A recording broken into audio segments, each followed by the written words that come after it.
Շնորհակալ եմ դիրքորոշման համար, այո դուք քննարկումների ժամանակ ասել եք, որ կողմ եք նախագծին, ինչի համար շատ շնորհակալ եմ աջակցության համար, նաև մի շարք խնդիրներ կապված քվոտայի հետ ես նույնպես բարձրացրել եմ եւ առաջիկայում պետք է պաշտպանության նախարարի հետ եւս քննարկենք, որպեսզի հասկանանք թե ինչ մեխանիզմով է որոշվելու քվոտան, որպեսզի տարընթերցումների եւ կոռուպցիոն ռիսկերի կասկած չհարուցի։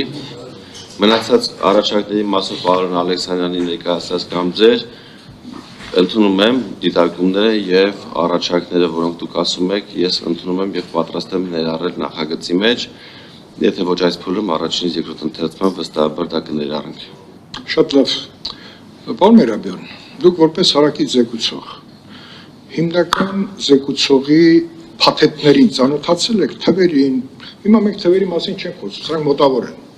Ֆրակցիայի նիստում դուք մասնակցում եք եւ այնտեղ ես մի դիտարկում արեցի մի թվի վերաբերյալ, որը իմ մոտ արժանահավատ չէր։ Եվ ես խնդրեմ եզրափակիչ ելույթի ժամանակ, ես իմ ելույթում կնշեմ ինչի մասին է խոսքը, պարոն Սարգսյան։ Դուք այնուամենայնիվ այն բոլոր վերլուծությունները, որոնք պետք է լինեն այս փաթեթի հիմքում, հատկապես պաշտպանական գերատեսչության կողմից տրված։ Այդ բոլոր թվերը, որը հայտնվել է այս ամբողջի հիմքում, զորակոչի վերաբերյալ Զորակոչի թվերի վերաբերյալ, որովհետև այն թիվ 2010 թվի մասին չխոսվեց։ 10-ից եզրահանգումներ ունենք եւ հիմա ունենք ինչքան մարդա դրսում, ինչքան հետախուզվում եւ այլն։ Դե դա զորակոչին ինչ կավելացնի, դա մի քիչ այլ խնդիր է, պաշտպանության փոխնախարարը պետք է մեզ հիմնավորի, թե այս թվերը ունենալով դեմոգրաֆիական այս պատկերը, ունենալու ենք թե չէ, իմ հարցը ձեզ պարոն Մերաբյան, ձեզ հաջողվել է ծանոթանալ այն բոլոր վերլուծություններին եւ խնդիրներին, որը դրված է այս նախաձեռնության հիմքում, որովհետեւ ես բազմիցս պարոն Սարգսյանին հարցրել եմ, այս լրջագույն փաթեթը, հանրային այսպես բանի, քանի մարդ է աշխատել այս փաթեթի վրա։ Պարոն Սարգսյանն ինձ ասաց, որ մենակ ինքն է։ Ես կարծում եմ, որ սա գլխավոր շտաբի իսկի վրով հարց չի։ Գլխավոր շտաբը դիսրա վրա տարիներ շարունակ որպես քաղաքականություն մշակող մարմին պաշտպանության նախարարությամբ պետք է ներկայացնել, կներեք էլի մի վարքյան։ Սա ձեզ է վերաբերում, պարոն Սարգսյան։ Գլխավոր շտաբը պետք է ասել, ընդհանրապես ինքը ոնց է տեսնում հեռանկարը, բանակի ռեֆորմների, տասնյակ քննարկումներ են կարել, աշխատանքային, ոչ աշխատանքային։ Եվ մեզ ներկայացրել են, թե ինչ փուլերով են գնում։ Հիմա այստեղ ինչ որ տրամաբանություն է, sense որը պետք է անկալվի եւ հասարակության մոտ, որովհետեւ մարդերով պաշտպանը նայեք, համալսարանի հետ կապված մի ամբողջ փաթեթ են ուղարկել։ Քաղաք հասարակությունը իրախորդի։ Այսինքն հասարակության մեջ կան հարցեր, որը մենք պետք է բացատրենք։ Այս քննարկումով այդ հարցերը մանրամասն հնարավոր չի բացատրել։ Սրանից առաջ պետք է լիներ պարոն Մերաբյան, իմ կարծիքով։ Պետք է ունենայինք թե լսումներ, թե աշխատանքային փուլեր, մինչև կառավարության նիստը լինելը։ Պարոն Սարգսյանը ճիշտ է ասում, Վարշավայի որոշմամբ ստեղծվել է միջգերատեսչական հանձնաժողով, երկու նիստ արել։ Եվ բնականաբար վերջին նիստը, որը պետք է կողմնորոշվենք, որ հարցը ոնց ներկայացվի կառավարությանը, որտեղ վարչապետը ունի մեկ այլ հանձնարարական ևս, պաշտպանության նախարարության կարծիքն ամենակարևորը։ Եվ հիմա փոխնախարարին կլսենք, թե այդ կարծիքը կառավարության նիստում ոնց է բոլոր առարկումներով հանդես։ Դուք ներկայացրեցիք առարկությունը միայն բանի ազգային ժողովի փորձագիտական պոակի։ Դա շատ քիչ է։ Այս նախագիծը պետք է անցներ, այսինքն խմբում, որ աշխատել են այս թեմայի վրա, պետք է աշխատեին իրավաբաններ, զինվորականներ, ներկանցյալ, այսինքն sense մի բուկետ դիլներ ձևավորված աշխատանքային խումբ։ Դա պարոն Սարգսյանն ասեց, ես մենակ եմ արել, ես ընդունեցի, կարելի է, հնարավոր է։ Ես օրինակ չեմ պատկերացնում ոնց։ Պարոն Մերաբյան, դուք այդ վերլուծություններին եթե ծանոթ եք, այսինքն դրված այս նախագծի տակը։ Եթե ծանոթ չեք, ապա ես կուզեի, որպեսզի անպայման հարակից զեկուցողն էլ պետք է կարողանա մանրամասն այդ թվերի հետ առերեսվի, որովհետև պարոն Սարգսյանն էլ այստեղ զորակոչի հետ կապված ամեն ինչ թվայնացված փուլ անցել են, պետք է հասկանանք այդ թվերը որտեղ են շեղվում, որտեղ է կոռուպցիան, ինչի կոռուպցիա հարցերը չենք լուծել, ինչա շարունակվում խոսել թիվ ավելացնել, որ չգիտենք այդ հեռանկարում, այդ թիվը կավելանա թե չէ։ Տեսական ենթադրություններ են։ Խնդրեմ պարոն Մերաբյան։ Տեսեք, ինչ վերաբերում է թվերի անճշտության մասով, այո, այդպես խոսակցություն կա, ինձ թվում է պաշտպանության նախարարությունը որոշակի թվեր կասի ու մենք կհասկանանք այնտեղ։ Քննարկումների մասով ֆրակցիայում այո ունենք պատգամավորների խումբ, մարդիկ, ովքեր իրենց համար հարցեր կան, որ այդ հարցերը իրանք ուզում են քննարկեն, չգիտեմ, այս ընթացքում պարոն Սարգսյանի հետ իրանք քննարկել են թե ոչ, բայց ամենակարևորը իմ համար նաև ինչպես ես ասացի, որ կան հասարակական կազմակերպություններ, որոնք հարցեր են բարձրաձայնել ու այդ քննարկումը իմ կարծիքով պետք է լինի ու մենք չենք կարող անտեսել այդ քննարկումները, դա շատ կարևոր են, որպեսզի մենք գանք կոնսենսուսի գանք ու կարողանանք ճիշտ որոշում կայացնենք այդքան, այսինքն իսկ թվերի հետ կապված պարոն Քոչարյան արդեն ինձ թվում է պաշտպանության նախարարությունը թվերի մասով կասի։ Շատ լավ։ Չես կարող արձագանքել։ Ելույթ կարակ ունենամ ես տալիս հերագի ձգուցողի։ Դու հարցերից վերջի հարցը մնացի ինձ։ Ես կարամ տամ, բայց եկեք։ Չեմ արձագանքես հերագի ձգուցողի պատասխանին, հիմա թույլ տվեք։ Բան չի քերթագրվել։ Ես հերթագրվեցի հարցի համար։ Ես չէի լսում երևի, հա, պարուսակցություն։ Հարցը տվեցի։ Խնդրեմ արձագանքեք, Իրականը պատասխանեց, հիմա խնդրեմ արձագանքեք։ Նաև իմ ասած թվերին էլ արձագանքեք եւ այդ թվերը դրեք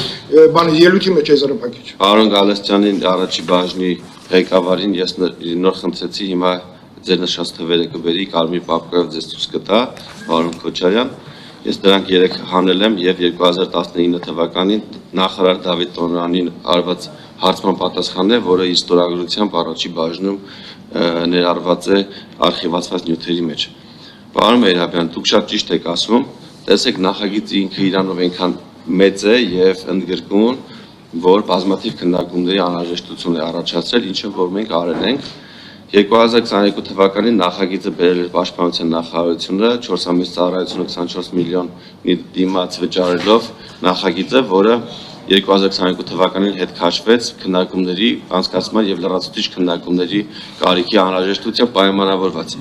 2022 թվականից մինչև 2025 թվականի հուլիս ամիսն է հիմա մոտենում, մենք քննարկումների մեջ ենք ակտիվ եւ այս ընթացքում քննարկումներին մասնակցել են բազմաթիվ կառույցներ, ինչպես նաեւ հասարակական կազմակերպություններ, ես քննարկում եմ ունեցել հանրային խորհրդում սրա հետ կապված տարբեր իրավապաշտպանների եւ փորձագետների հետ ենք բազմաթիվ քննարկումներ անցկացրել, քննարկումներին մասնակցել է ԱԱԾ ղեկավարը, գլխավոր դատախազը, Գլխավոր դատախազի տեղակալը ռազմական գծով, զինվորական գծով, քննչական կոմիտեի նախագահ, քննչական կոմիտեի նախագահի տեղակալը զինվորական գծով, մասնակցել են 2 փոխվարչապետերը, փոխվարչապետ Մհեր Գրիգորյանի մոտ մի քանի անգամ աշխատանքային քննարկումներ են անցկացրել գերատեսչությունների առաջին տեղակալների կամ զինվորական տեղակալների մասնակցությամբ, Պաշտպանության նախարարի հետ տասնյակ, եթե չասեմ, հարյուրավոր քննարկումներ, հանդիպումներ անցկացրել գլխավոր շտաբի պետի հետ, իրավաբանական վարչության պետի հետ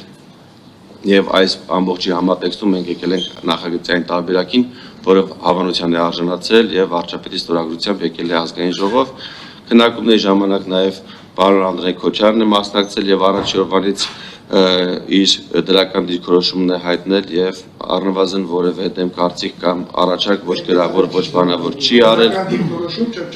Դրական դիրքորոշում չի հայտնել, ինչը ենթադրում է, որ դեմ չի պարոն Քոչարյանը։ Պարոն Քոչարյան, եւ նախագիծը ուղարկվում է կարծիքի գերատեսչություններ կամ շահագրգիռ կողմերին, կարծիք չստանալու դեպքում ընդունվում է, որ դա դրական է։ Իմ անունից չի, դա կարգն եմ նշում, թե ինչպես են աշխատանքները տեղի ունենալու։ Դուք եղել եք 5-6 ամիս, եք վերեք։ Կանջատեմ, դուք մոտեցրեք։ Մի վախ։ Բերեք։ Մի բերեք, դա։ Չբացեք դիմը ցույց տվեք։ Չէ, ես պետք չի։ Եվ որ պետք չի չեմ ցույց տալու։ Ես պետք չի, եթե պետք է կանջատեմ կամերան։ Չէ, դուք մենակ թիվը նայեք։ Մենակ է թիվը նայեք։ Դու պատկերացրեք նայեք։ Խոսքը վերաբերում նրան, որ մի շարք քննարկումներ են անցկացվել եւ պարոն Մեհրաբյան,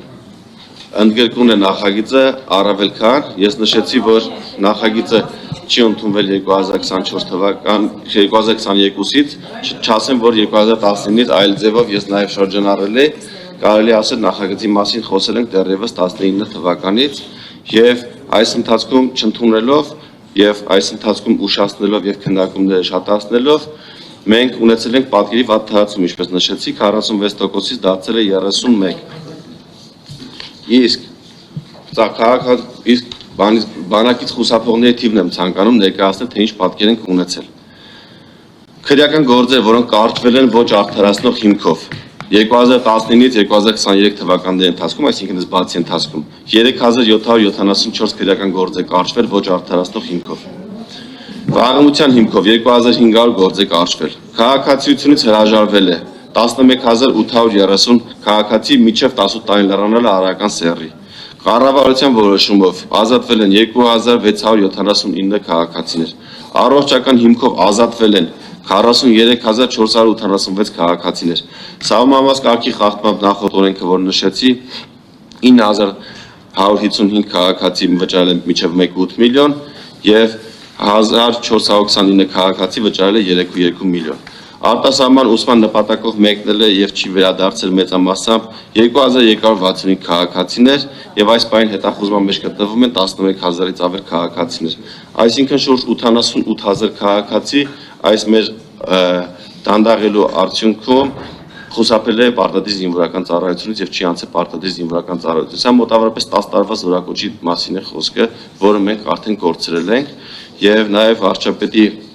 հանրականով առաջ անցնելով մենք վարչապետի ելույթում 2024 թվականի հունվարի 28-ի բանակի 32-ամյակի նվիրված ասում է հետեւյալ միտքը. արագության մասին մեր պատկերացումները պետք է փոխվեն։ Այնինչ մենք ցիտում եմ վարչապետի խոսքը բանակի օրվա նվիրված 32-ամյակի։ Վարչապետը նշում է հետեւյալը. արագության մասին մեր պատկերացումները պետք է փոխվեն։ Այնինչ մենք ժամանակին համարել ենք արագ, հիմա այլևս անհույս դանդաղ է։ Խոսքը չի վերաբերվում միայն աշխատանքներին, խոսքը նաև վերաբերվում է իրավիճակի գնահատմանը, հրամանների տրմանը եւ դրանց կատարմանը։ Պարոն Սարգսյան, հիմա արձագանքների բան ենք անում, կներեք։ Հիմա ես առաջարկում եմ, քանի որ փոխնախարարը պետք է պաշտպանական գերատեսչության տեսակետը, որը կառավարությունը հնչեցրել է, պետք է ներկայացնի։ Հիմա կանոնակարգ օրենքով ըստ էության մենք հարցեր պիտի չտանք, բայց մենք որոշենք հարցեր տանք, որովհետև այստեղ ամենամեխը, որ պաշտպանության նախարարությունը ոչ միայն համակարծիքը այս վճարումների չափաբաժնին, այլ նաև քվոտավորման մասին է խոսվել, որը այսպես անհասկանալի մեր մոտ պատկեր է առաջացրել, պարոն Սարգսյան։ Ո՞նց է քվոտավորում, ինչ մեխանիզմով։ Խնդիր տեսնում եք հիմնական մայր օրենքի հետ սկսած, որտեղ բոլորը տեսնում են, ուզում եմ հասկանամ, այս փուլերը որ անցել են։ Թուք մինչև սահմանական դատարան, սահմանադրականության հետ հարցերի քննարկում եւ այլն։ Այստեղ էլ կան պետահրավական հանձնաժողով պաշտպանության հետ կապված խնդիրներ կան։ Հիմա քվոտավորումից, եթե պետք է եւ որոշում ենք հարցերի փուլ ունենանք փոխնախարարի։ Պարոն Սարգսյան, խնդրում եմ։